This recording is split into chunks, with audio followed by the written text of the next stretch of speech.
நீங்கள் பார்த்துக் கொண்டிருப்பது 24 நியூஸ் தமிழ். கன்னியாகுமரி மாவட்டம் நாகர்கோவில் மாநகராட்சி சார்பில் மக்கள் வாழும் குடியிருப்பு பகுதியான புளியடி பகுதியில் திடக்கழிவுகளை கொண்டு கொட்டி வருவதால் பல்வேறு நோய்கள் பரவி சுகாதாரக்கேடு ஏற்பட்டு வருவதாக கூறி புளியடி பூங்கா குடியிருப்போர் நல சங்கத்தினர் நாகர்கோவில் ஆட்சியர் அலுவலகத்தில் கோரிக்கை மனு அளித்தனர். கன்னியாகுமரி மாவட்டம் நாகர்கோவில் மாநகராட்சியின் குப்பை கிடங்கு வலம்புரி விலையில் உள்ளது.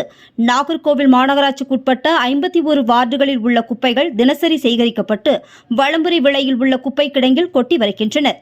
இதனால் மழை போல குப்பைகள் குவிந்து அடிக்கடி தீ விபத்து ஏற்பட்டு 5 நாட்கள் தொடர்ந்து தீ எரிந்து அக்கம் பக்கத்தில் வசிக்கும் பொதுமக்கள் புகை மண்டலத்தில் சிக்கி அவதிப்பட்டு வருகின்றனர். இந்நிலையில் மேலும் ஒரு குப்பை கிடங்கை நாகர்கோவில் மாநகராட்சி நிர்வாகம் நாகர்கோவிலில் புளியடி பகுதியில் உருவாக்கி வருகிறது. அப்பகுதியில் உள்ள குடியிருப்பு பகுதி மக்கள் இதற்கு எதிர்ப்பு தெரிவித்து வருகின்றனர்.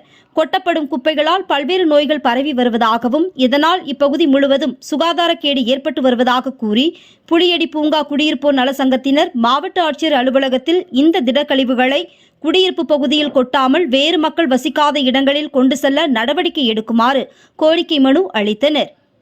24 நியூஸ் தமிழ் செய்திகளுக்காக கன்னியாகுமரி மாவட்ட செய்தியாளர் அபிஷ் ராஜா.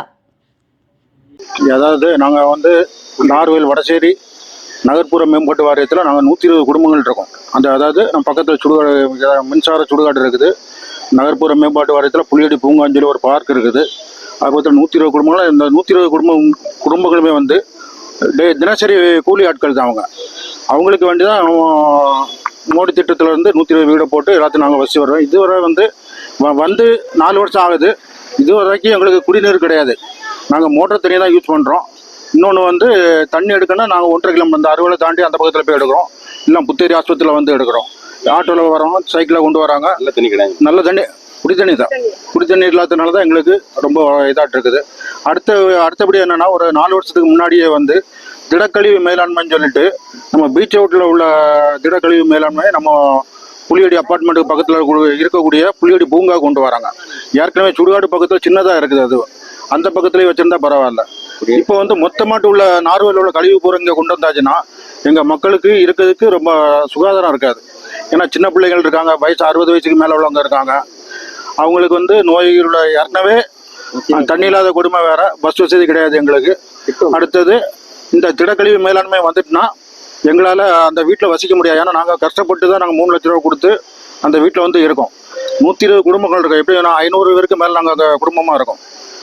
ஆனால் அந்த குடும்பத்துக்கு இப்போ ஒரு இதுவரைக்கும் இல்லை. ஆனால் இப்போதில் மேயர் அடிக்கல் நாட்டிட்டு போகலான்னு சொல்லிட்டு அடிக்கல் நாட்டுக்குள்ளே ஒரு ஏற்பாடு நடந்துட்டு இருக்குது. நாங்கள் கவுன்சிலர்கிட்டன்னு சொல்லி பார்த்தாச்சு. கவுன்சிலரும் ஒரு ஆர்ப்பாட்டத்துக்கு நாங்கள் அடுத்தபடியாட்டு ஏற்பாடு பண்ணிட்டு இருக்கோம். இந்த திடக்கழிவு மேலாண்மைக்கு நாங்கள் கலெக்டரை பார்த்து ஏற்கனவே மனு அனுப்பியாச்சு. இருந்தாலும் நேரில் கொடுக்கணும்னு சொல்லி இன்றைக்கி அங்கே குடும்பங்களில் ஒரு 90 பேர் இன்னைக்கு கொடுத்துட்ருக்கோம். அடுத்தது இங்கே உள்ள எம்பி எம்எல்ஏ எல்லாத்துக்கும் நாங்கள் மனு அனுப்பியாச்சு. என்னோட பேர் மதுக்குமார், புளியடி சங்க தலைவர்.